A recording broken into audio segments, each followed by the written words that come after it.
अरे की देही के भोटावा करी हस पोटावा इज्जतियाली हो बचा और रउए से वाले होलो विधायकी में खाड़ दी हो पी जैवाना से रवा जेल के भीतर कि कोई गो से रवा कि बाहर में सब सूट रखू ना खा।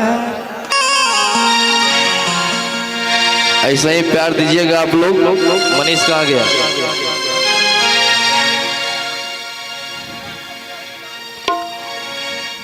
ओ मेरे ढोल सजना तू अब हार गया।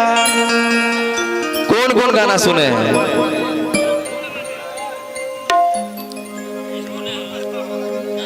कि हाथ जोड़िए के करो ही ओ रउआ से गोहार तोहरे भरोसे भैले भैया विधायकी में खा कि हाथ जोड़ी करो ही ओ हम रउआ से गोहार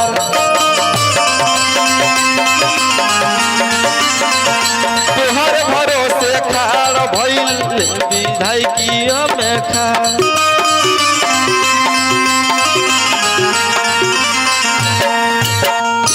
भैया भैया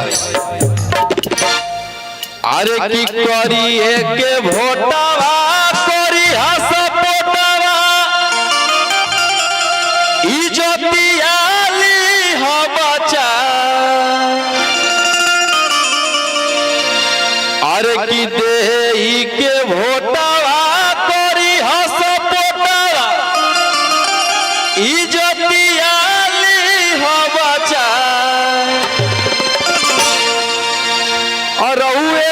रउए से वाले होलो विधायकी में खाड़ दी हो पी जैवाना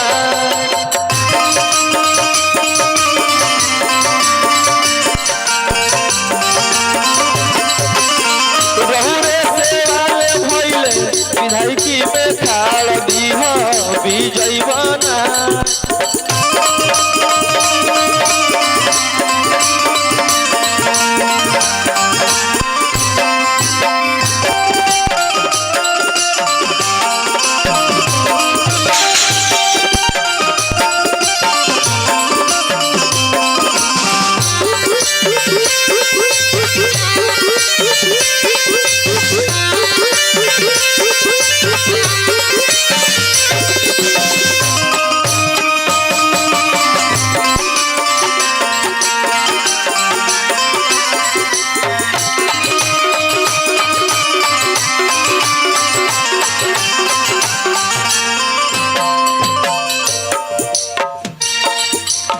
भैया ओ मेरे छपरा के जनता विचार करी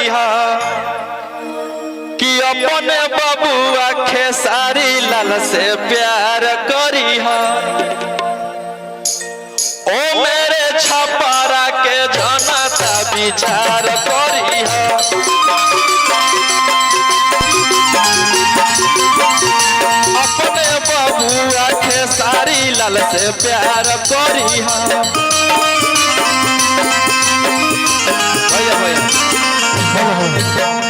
रोशन भाई एक मिनट भाई, सब लोग बैठ जाए यहाँ पर, पीछे महिलाएं भी बैठा दीजिए।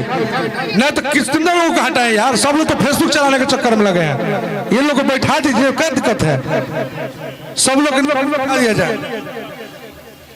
इधर माताएं बहन पीछे देखिए। हेलो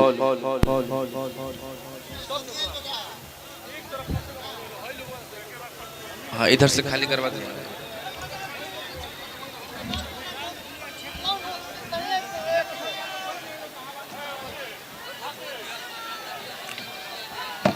हेलो हेलो ओ मेरे छपरा के जनता विचार करी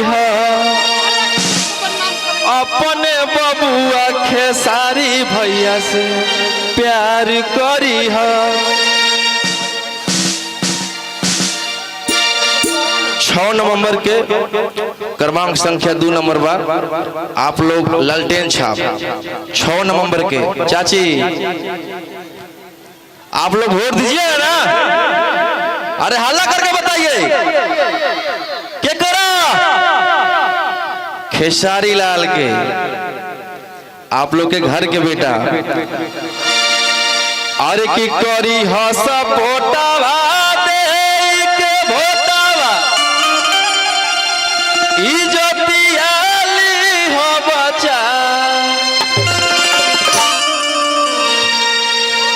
कि तोहरे ला भइला बाबी धाइकी में खाड़ दी हो कि जइबाना।